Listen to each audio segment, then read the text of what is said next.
Welcome back. Now, the Central Bank of Nigeria has taken a pivotal step by lifting forex restrictions on the importation of items that were once tightly regulated 8 years ago. Back in 2015, the CBN had imposed strict restrictions now on the importation of various essential goods, raw materials, machinery in an attempt to conserve foreign exchange reserves and promote local production. 43 items are actually placed now on the famous CBN banned list. Now, the CBN has decided to remove those stringent restrictions and make it easier for businesses and individuals to access foreign exchange for the importation of this previously restricted items. So people are now free to access foreign exchange through official sources now. Of course, that is what the ban was all about. Now, this decision by the central bank marks a substantial shift now in the country's economic policy and is seen as a response to evolving market dynamics. Joining me now to discuss this further is, of course, Dr. Muda Yusuf, who is the CEO of the Center for the Promotion of Private Enterprise. Dr. Muda, thank you very much for joining us on the program. Let me start by asking you, in lifting this ban now on those 43 items, the CBN also says it will be intervening in the forex market from time to time. And I'm wondering, has the CBN got the capacity, the firepower for this intervention? Well, first, let's look at the propriety of the exclusion policy in the first place. Issues that relate to import and export are strictly fiscal policy issues. They are trade policy issues. They are not issues for the CBN to decide. The responsibility of the CBN is to ensure stability, to promote liquidity, to promote transparency in the foreign exchange market. So ab initio, there was an issue with whether it was appropriate in the first place for the CBN to dabble into fiscal policy issues. Secondly, there was a major issue with the list itself. That's the content of the list. Even the manufacturers, whom the policy was even intended to protect, many of them are victims of that exclusion because some of their critical raw materials were contained in that list. And the manufacturers complained throughout the tenure of that administration. Nobody listened to them. So it's a relief, and it's going to bring some transparency, some openness to international trade transactions. That is not to say that there will not be need for us to review the kind of imports that come into the country. But that is the responsibility for the fiscal authorities. So I think I need to make that very clear. Now, concerning the issue of the capacity of the CBN to intervene, well, it's a function of supply.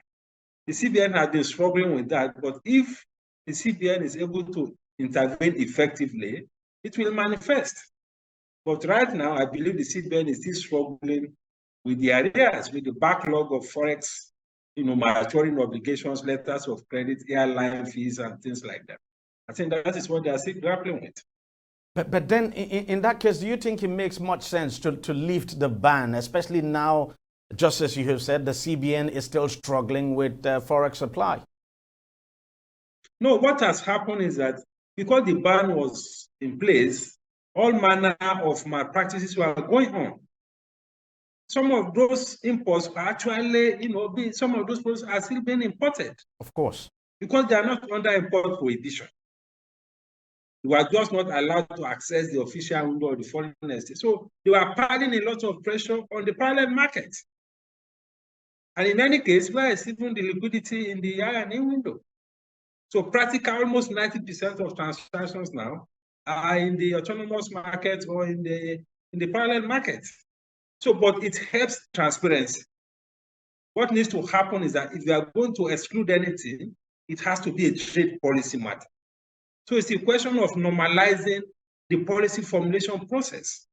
That for me is the major thing that has happened. So essentially, you're saying this has nothing to do with, probably checking the supply or the continued slide now of the naira, so that we can see improved supply of forex? You're saying it has nothing to do with that? No. I don't think there is any serious correlation between what has happened and the capacity to improve supply. If anything, we should be talking about an additional pressure on demand. That is what it should be. But the issue of dealing with the supply is a completely different matter entirely, and I'm which I just believe the CBN and the fiscal authorities are trying to deal with. And that's my point. Now that the CBN is saying, look, everybody is free to come to the official window now. Everybody is free to patronize the official window, access the official window now for forex. Just wondering if that market has the capacity to deal with the deluge that we can expect in the coming week. No, you see, the reality is that many of these products are already in the arena. It's just that they are already in the parallel market. And now, with the acute liquidity challenge in air and in window, almost 90% of transactions are either in the interbank window or in the parallel market. So in practical terms, it doesn't make much difference.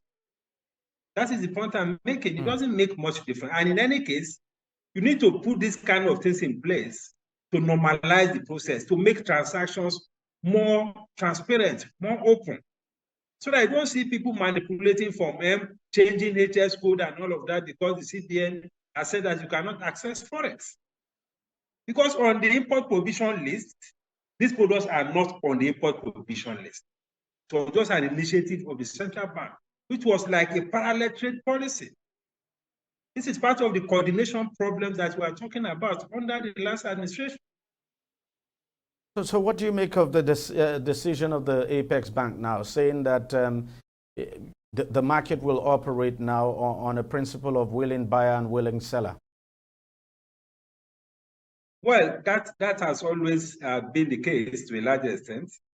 Outside the R&E window, that is, if there is liquidity in the R&E window, which largely comes from the CBN, outside of that, all other transactions are on willing buyer, willing seller basis. In other words, whatever inflows is coming in will have to be agreed to by those who want to buy the inflows and those who are selling the inflows. That is the importers of the Forex and those who want to buy the Forex. They agree on whatever rates they want to buy. So it's going to be a purely market-driven framework. But the R&E window rate will still remain official. If the CBN has the capacity, then it can intervene. But the whole idea of the willing buyer, willing seller is to ensure that there's a market-reflective exchange rate. The Naira today is exchanging for more than 1,000 Naira to the dollar. And we really don't know how bad this is going to get. I'm just wondering, when do you think that we might begin to see some kind of respite? Well, the truth is that we are grappling with a major fundamental legacy problem. And the big legacy problem is the fact that the reserves have been severely encumbered. And the information about the challenges with the reserve did not come into the open until a few months ago. So that has unleashed a lot of speculative activities on the market. There's a lot of panic buying. So until the CBN is able to significantly clear this backlog and begin to restore some confidence, we may have to live with this challenge for some time. And of course, if there is also some efforts in the area of import substitution, so that the demand for Forex is also a bit reduced. For instance, importation of petroleum products and things like that. I think those are the two major things that can happen that can bring some relief to the market. Otherwise, the situation may remain like this for a while. It's really worrying. I mean, I never envisaged a time when a dollar would be 1,000 Naira. And, you know, the way it's going, you just get the impression that before you know it, we'll be looking at 1,500 naira to the dollar here. And wow, it's I know, it's a I agree with challenge. you. It's a bit scary, but I imagine that the CBN is also trying to do a few things, trying to source more dollars, trying to get some assets on which they can leverage, and possibly even trying to maybe leverage on some multilateral financial institutions for some facility to be able to bridge this liquidity gap. I think all those things are possibly in the offing. That is what I think. Dr. Muda Yusuf, thank you very much for coming on the program. Thank you very much. I will take a short break and we'll be right back. Opinions are free, facts are sacred, but truth is universal. How, in practical terms, can we, for instance, de-escalate the tension? President must see himself as the President of the Federal Republic. We know where the enemy is. 3 places. The Lake Chad Basin, the border area between Nigeria and Cameroon, and then the Sambisa Forest.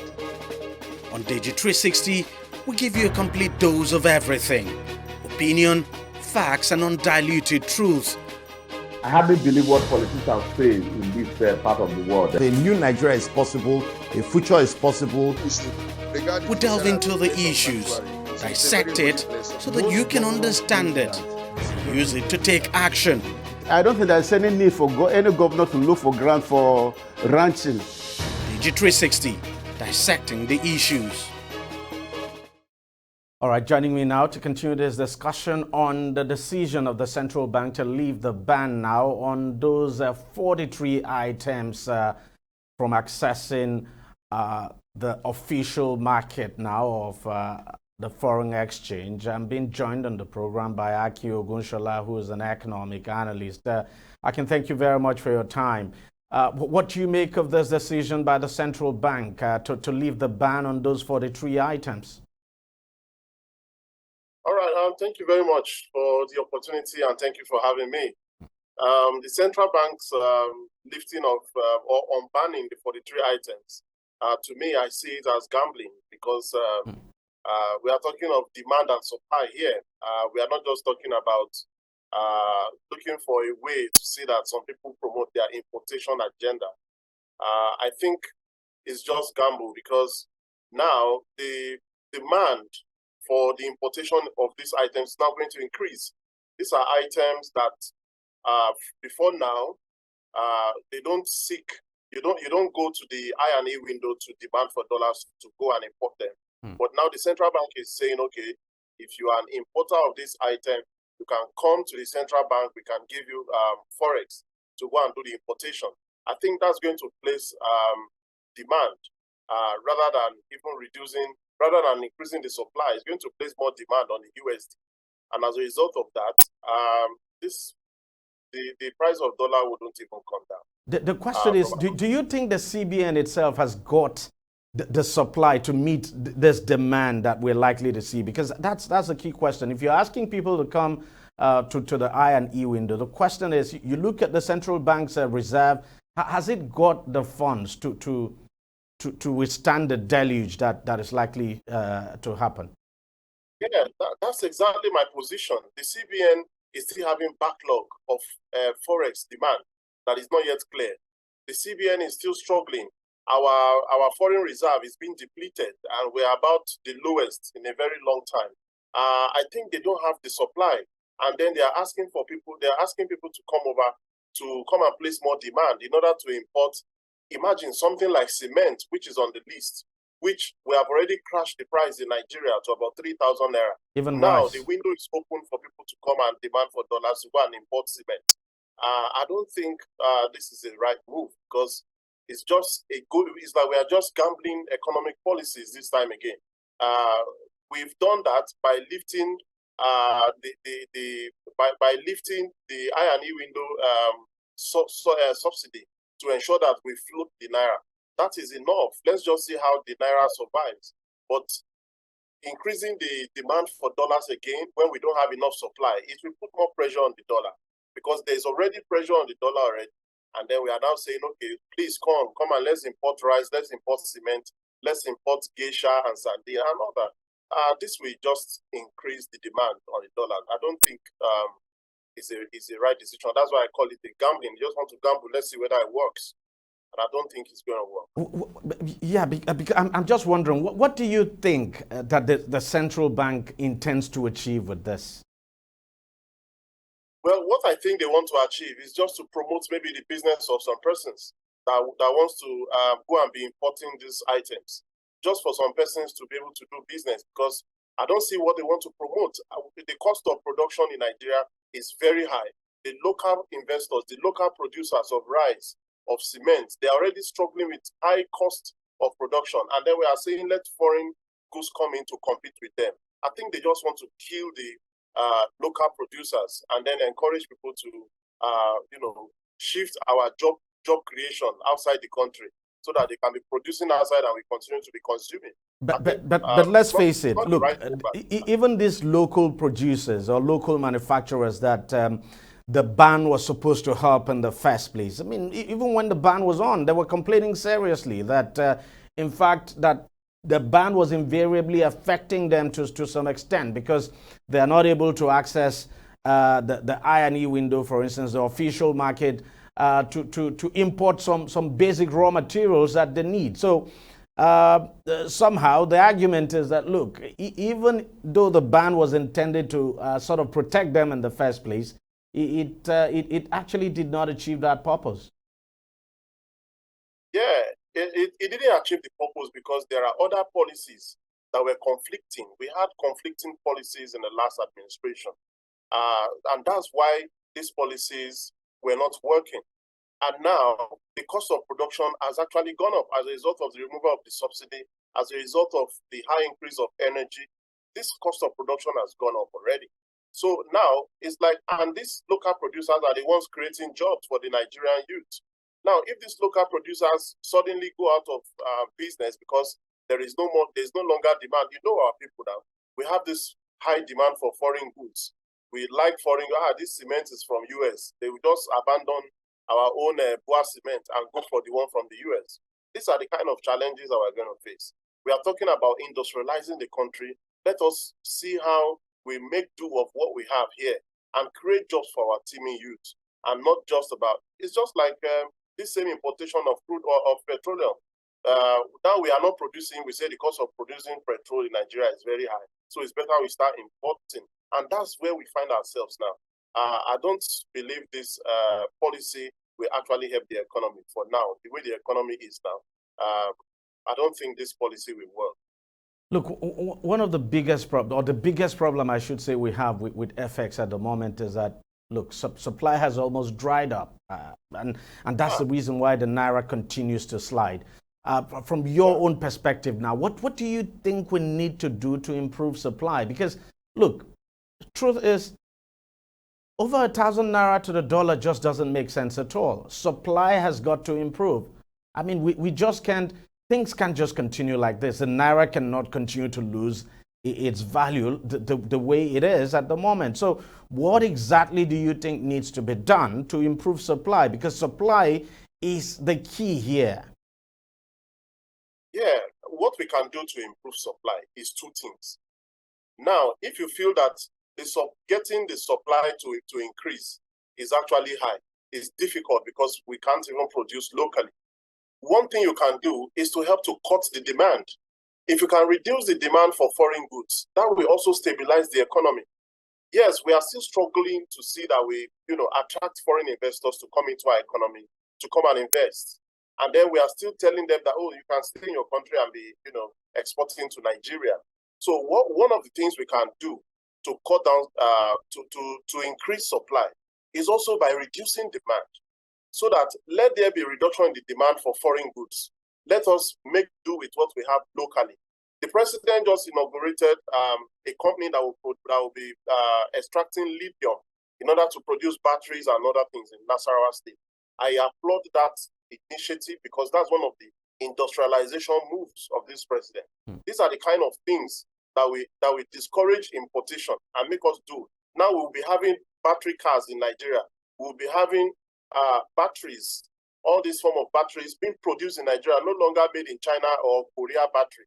We are going to be doing that in Nigeria. This will create a lot of jobs for our people. It will also reduce the pressure on the dollar. So these are the kind of ways that we can increase supply or reduce demand, so that the dollar and the naira rate can actually be at almost at par. But increasing demand at this time that supply is short is actually a danger. It's just a danger for the dollar. So the government needs to actually look into it. Well, let's just see how it goes, because it's already in force already. And obviously we have to do something too about our oil production level, whether we like it or not. That accounts for the bulk of our forex earnings. But if we continue to produce below our levels, then we're in deeper trouble. Our oil production is about 1.3 million barrels per day, which seems to be the highest for this year so far. It's not a very good indication. It's not a good record. We also need to increase gas production, not just oil. Our gas we have abundance of gas. We need to improve our gas production such that we'll be exporting gas to other. Let's even start with the ECOWAS nation. People along the ECOWAS corridor, Nigeria is supposed to be exporting. They're supposed to be relying on Nigeria for gas supply. These are the areas that we can earn forex. These are the areas that we can increase supply. And then these are things that government need to actually invest in. We also need to increase the extraction of our natural resources that God has given us. And then we see how we, turn them into finished goods before we export them. These are the ways that we can, increase supply of these dollars, and not about, allowing Nigerians to continue to import. We are trying to encourage Nigeria to buy made in Nigerian product, and then we are going to import again. I don't know how it's going. So you think this new policy, I mean, the decision to leave the ban, is in direct contrast with the policy of promoting made in Nigeria? Exactly, absolutely. Is in direct contrast. We cannot be talking about we want to increase the supply of dollars, and then we are now encouraging demand for dollars. It's just contracts. It's just opposite. So I don't know the kind of outcome that is going to come out of it. Honestly, I'm also trying to wrap my head around it, but let's just wait and see what happens. Aki Ogunshola, thank you very much for coming on the program, and thanks a lot for your time. Thank you very much. I really appreciate it. All right, we'll take a short break, but when we come back, we'll also continue the discussion on this issue of the lifting of the ban now on those 43 items by the central bank. Stay with us, don't go away. Opinions are free, facts are sacred, but truth is universal. How, in practical terms, can we, for instance, de-escalate the tension? President must see himself as the President of the Federal Republic. We know where the enemy is. 3 places. The Lake Chad Basin, the border area between Nigeria and Cameroon, and then the Sambisa Forest. On DEJI360, we give you a complete dose of everything. Opinion, facts, and undiluted truth. I hardly believe what politicians say in this part of the world. A new Nigeria is possible, a future is possible. We delve into the issues, dissect it so that you can understand it, and use it to take action. I don't think there's any need for any governor to look for grant for ranching. DEJI360, dissecting the issues.